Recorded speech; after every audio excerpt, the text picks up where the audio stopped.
Қайырлы күн қадірменді оқырмандар және әлеуметтік желі қолданушылары.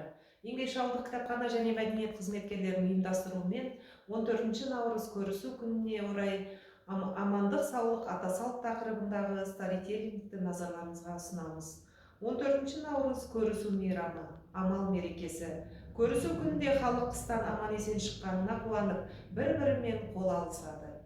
Бұл күні барлық өкпе-реніш ұмытылып, кешіріледі. Таң сібірлеп атысымен көрісу мерекесін асыға күтіп отырған әрбір отбасы алдын ала дайындалып қойған дастарханын жаяды. Міндетті түрде бауырсақ пісіріліп, дастарханына тәттісін үйіп қояды. Отбасының кішілері үлкендеріне қос қолын беріп, көрісіп шығады.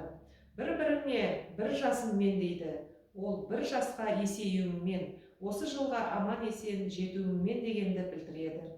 Содан кейін әр отбасы көршілерімен көріседі. Жасы кіші отбасы мүшелері, жасы үлкен жанұяларға кіріп көрісіп шығады. Көрісу мейрамы құтты болсын.